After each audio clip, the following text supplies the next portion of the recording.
రాష్ట్రంలో అనేక ఆర్థిక ఇబ్బందులు ఉన్నప్పటికీ వివిధ వర్గాల సంక్షేమానికి ప్రాధాన్యతనిస్తూ మేనిఫెస్టోలో చెప్పినవే కాకుండా చెప్పనివి రాష్ట్ర ముఖ్యమంత్రి నారా చంద్రబాబు నాయుడు నేతృత్వంలో అమలు చేస్తున్నట్లు రాష్ట్ర మున్సిపల్ అడ్మినిస్ట్రేషన్ పట్టణాభివృద్ధి శాఖ మంత్రి కాకినాడ జిల్లా ఇన్ఛార్జ్ మంత్రి పొంగూరి నారాయణ పేర్కొన్నారు. రాష్ట్ర ప్రభుత్వం నేడు లాంఛనంగా ప్రారంభించిన auto rickshaw, maxi cab, motor cab డ్రైవర్లకు ఏడాదికి 15,000 ఆర్థిక సహాయం అందించే ఆటో డ్రైవర్ల సేవలో పథకం ప్రతిపాడు నియోజకవర్గ స్థాయి కార్యక్రమం ఏలేశ్వరంలో దత్తనగర్లో జరిగింది.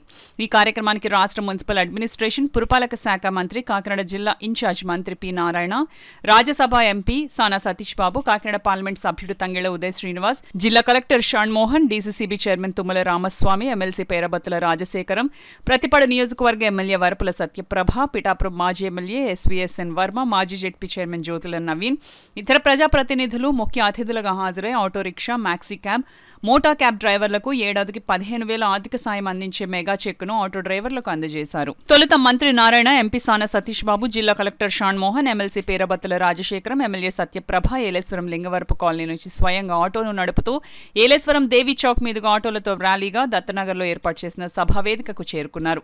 జ్యోతి ప్రజ్వలన అనంతరం ఉమ్మడి ఆంధ్రప్రదేశ్ మాజీ ముఖ్యమంత్రి స్వర్గీయ నందమూరి తారక రామారావు చిత్రపటానికి పూలమాలలు వేసి నివాళులర్పించారు. ఈ సందర్భంగా మంత్రి నారాయణ మాట్లాడుతూ గౌరవ రాష్ట్ర ముఖ్యమంత్రి నారా చంద్రబాబు నాయుడు ప్రజా అవసరాలను దృష్టిలో ఉంచుకుని ఎన్నికల్లో ఇచ్చిన సూపర్ 6 హామీలతో పాటు హామీ ఇవ్వని పథకాలను కూడా అమలు చేస్తున్నారన్నారు. ఇటీవల సూపర్ 6 లో ప్రకటించిన మహిళలకు ఉచిత బస్సు ప్రయాణం, స్త్రీశక్తి పథకానికి సంబంధించి ఆటో డ్రైవర్లు ఇబ్బందులు పడుతున్నారని గుర్తించి వారిని కూడా ఆదుకోవాలనే ఉద్దేశ్యంతో ఆటో డ్రైవర్ల సేవలో పథకానికి ఎన్డీఏ ప్రభుత్వం శ్రీకారం చుట్టిందన్నారు.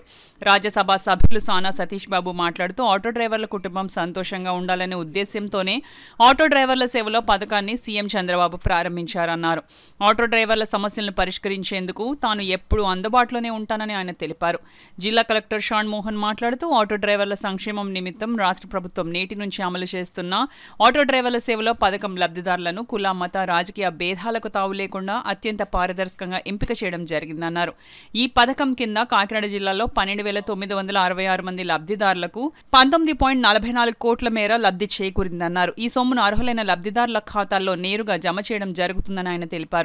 ఎమ్మెల్సీ పేరబత్తుల రాజశేఖరం మాట్లాడుతూ చిన్న చిన్న కుటుంబాలతో ఆటోలు నడుపుకుంటూ జీవనం సాగిస్తున్న ఆటో డ్రైవర్లు అందరికీ ఆటో డ్రైవర్ల సేవలో పథకం ద్వారా అందిస్తున్న ఆర్థిక సహాయం ఎంతగానో ఉపయోగపడుతుందన్నారు. ప్రతిపాడు శాసన సభ్యురాలు వరపుల సత్యప్రభ మాట్లాడుతూ ఆటో డ్రైవర్లకు ప్రతి ఏడాది అందిస్తున్నది ఆర్థిక సహాయం మాత్రమే కాదని వారి కుటుంబాలకు కల్పిస్తున్న ఆసరా అని అన్నారు. అనంతరం ప్రజా ప్రతినిధులు, అధికారులు, ఆటో డ్రైవర్ల యూనియన్లు కలిసి రాష్ట్ర ముఖ్యమంత్రి నారా చంద్రబాబు నాయుడు చిత్రపటానికి పాలాభిషేకం చేశారు. కార్యక్రమంలో బీసీ కార్పొరేషన్ ఈడీ ఏ శ్రీనివాసరావు, డీటీసీ కె శ్రీధర్, ఏలేశ్వరం నగర పంచాయతీ చైర్మన్ అల్లమండ సత్యవతి, టీడీపీ అధికార ప్రతినిధి సిరిసెల్ల రాజేష్, ఇతర ఎన్డీఏ కూటమి ప్రజా ప్రతినిధులు, నాయకులు తదితరులు పాల్గొన్నారు. మా కూటమి ప్రభుత్వం ప్రారంభించింది. దీని గురించి సభలో ఉన్న వక్తలందరూ చెప్పారు. ఇంకా చెప్పాల్సింది ఏంటంటే, ఇక్కడ ఈ కార్యక్రమం ఏర్పాటు చేయడానికి వరపుల సత్యప్రభ గారికి ప్రత్యేకంగా ధన్యవాదాలు తెలియజేస్తున్నాం. మీకు ఏ విధమైన సమస్యలు ఉన్న ఆటో డ్రైవర్లు ప్రత్యేకంగా మీరు మీ లోకల్ నాయకులతో కానీ ఎమ్మెల్యే గారితో కానీ టచ్లో ఉండి ఏ విధమైన కేసులు పెడుతున్నా ఏమన్నా కూడా మీరు వెంటనే తెలియజేయండి.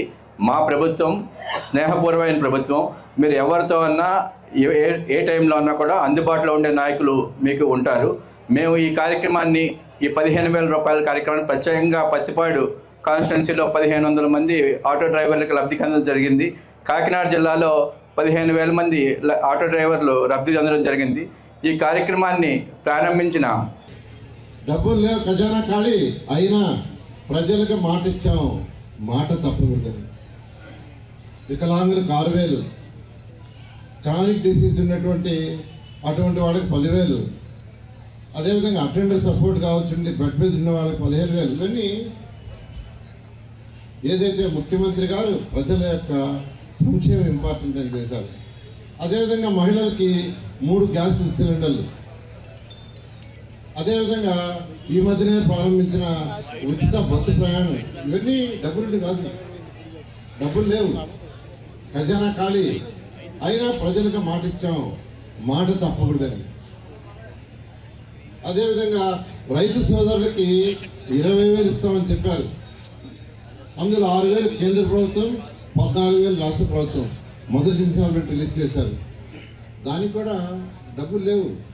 అయినా ముఖ్యమంత్రి గారు వారికి ఉన్న అపార అనుభూతి ఈరోజు రాష్ట్రాన్ని ముందుకు తీసుకుపోతూ ఈరోజు అనేక సంక్షేమ కార్యక్రమాలు చేస్తున్నారు. చాలా సంతోషకరమైన విషయం. అండ్ ఈ విషయంలో ఈ ప్రోగ్రామ్ సంబంధించి ముఖ్యంగా 2-3 విషయాలు డిస్ట్రిక్ట్ అడ్మినిస్ట్రేషన్ అంటే జిల్లా అడ్మినిస్ట్రేషన్ చెప్పదలుచుకున్నవి.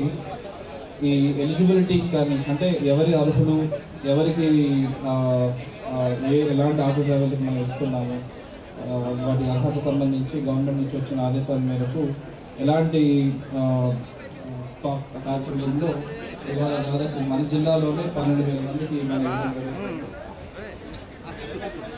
అలాగే ఈ ప్రతి ఆటో డ్రైవర్ కుటుంబానికి సాయం ఉండాలన్న దృష్టితో ఎవరికైనా ఎలాంటి కారణాల వల్ల అయినా ఇప్పటికి మిస్ అయి ఉంటే, అంటే ఏదైనా ఆధార్ కార్డు సరిగా లేకపోవడం కానీ రిజిస్ట్రేషన్ ఏదైనా సరిగా లేకపోవడం మిస్ అయి ఉన్నా కన్సర్న్ ఆర్టీఓ అంటే ఇక్కడ ఉన్న ట్రాన్స్పోర్ట్ డిపార్ట్మెంట్ ఆఫీసర్కి అది తెలియజేస్తే మళ్ళీ వాళ్ళకి 2వ విడతలో వేసే సౌకర్యం ఉంది. సో దయచేసి అందరూ దాన్ని వినియోగించుకోవాలి. ఎవరైనా రాకపోతే నిరుత్సాహపడకుండా కన్సర్న్ ఆర్టీఓ అంటే ట్రాన్స్పోర్ట్ ఆర్టీఓ ఆఫీస్లో దరఖాస్తు చేసుకుంటే దాన్ని ప్రాసెస్ చేసి మళ్ళీ 2వ విడత వేయించే బాధ్యత మా డిస్ట్రిక్ట్ అడ్మినిస్ట్రేషన్ నుంచి. ఈ సందర్భంగా ప్రతి ఒక్కరు ఈ కార్యక్రమంలో పాల్గొంటున్న వాళ్ళు దయచేసి సమయంతో దీనికి సంబంధించి ఎవరైనా మిస్ అయిన వాళ్ళు మళ్ళీ దీన్ని సద్వినియోగం చేసుకుంటామని కోరుకుంటూ ఇవాళ నాకు అవకాశం ఇచ్చిన అందరికీ ధన్యవాదాలు.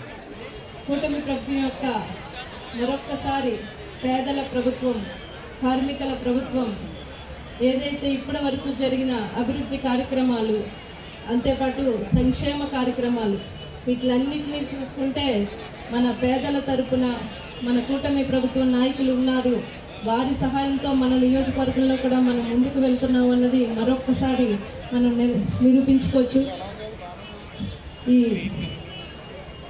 ఈ పథకం వల్ల మన ఆటో డ్రైవర్లు ఏదైతే గత ప్రభుత్వంలో ఇచ్చిన సంక్షేమం 10,000 అయితే వారికి ఎన్ని ఇబ్బందులు, రోడ్డు ట్యాక్స్ అయితేనే, గ్రీన్ ట్యాక్స్ అని ఇలా అదొకసారి. మరొకటి రోడ్ల గురించి ఇందాక సోదరుడు చెప్పడం జరిగింది. గత ప్రభుత్వంలో ఎక్కడ చిన్న తట్టెడు మట్టి కూడా ఏడు అన్నది ఎక్కడ చూడలేదు. ఆ గుంతల రోడ్లో ఆటోల్లో వాళ్ళు ప్రయాణికులు తీసుకువెళ్తున్నప్పుడు నిత్యం వారికి మరమ్మతులతోటే వచ్చిన ఆదాయం సరిపోయేది. ఇవన్నిటిని ఇప్పటికే మన నియోజకవర్గం, రాష్ట్రంలో అయితేనే మన నియోజకవర్గంలో కూడా చాలా చోట్ల రహదారులు అన్నది బాగు చేయడం జరిగింది. ముఖ్యంగా ఆటో డ్రైవర్లకి ప్రభుత్వం 15,000 సాయంతో పాటుగా రోడ్లు ఎక్కడైతే రోడ్లు బాగున్నాయో వాళ్ళ మెయింటెనెన్స్ తగ్గుతుంది. అదేవిధంగా డిపార్ట్మెంట్ నుంచి ఏ విధమైన ఒత్తిళ్లు లేకపోయినా ఈ 15,000 కాదు ఇంకో 15,000 రూపాయలు సాయం చేసే విధంగా వాళ్ళకి అవకాశం ఉంటుంది. కాబట్టి అధికారులు నా విన్నపం ఏంటంటే ఆటో డ్రైవర్లని వారు కూడా ఈ సమాజంలో మరి కింద చాలా పూర్గా ఉంటారు కాబట్టి ఏ విధమైన ఇబ్బందులు పెట్టకుండా వారి కుటుంబాలను ఆదుకోవాలని, అదేవిధంగా ఆటో యూనియన్లు కూడా ముఖ్యంగా చాలామంది జీవితాలు మీ చేతుల్లో ఉంటాయి, మిమ్మల్ని ఆధారపడి ఉంటారు. అదేవిధంగా ట్రాన్స్పోర్ట్ విషయంలో కూడా మీరు కూడా నిబంధనలు పాటిస్తూనే మరి ఎవరైతే ప్యాసింజర్ ఉన్నారో వారందరినీ కూడా సురక్షితంగా చేర్చే బాధ్యత మీ మీద కూడా ఉంటుందని తెలియజేసుకుంటూ, ఈరోజు మరి జిఎస్టీ విషయంలో కూడా మీ అందరికీ చూస్తున్నారు. సంక్షేమ కార్యక్రమాలు అయితే కొంతమందికి అందుతాయి. జిఎస్టీ అనేది ప్రతి పేద ప్రజలకి కూడా ఈరోజు ప్రతి కుటుంబంలోని 1000 నుంచి 2,000 రూపాయల వరకు నెలకు ఆదా అయ్యే కార్యక్రమం కూడా ఈరోజు కేంద్రం రాష్ట్రం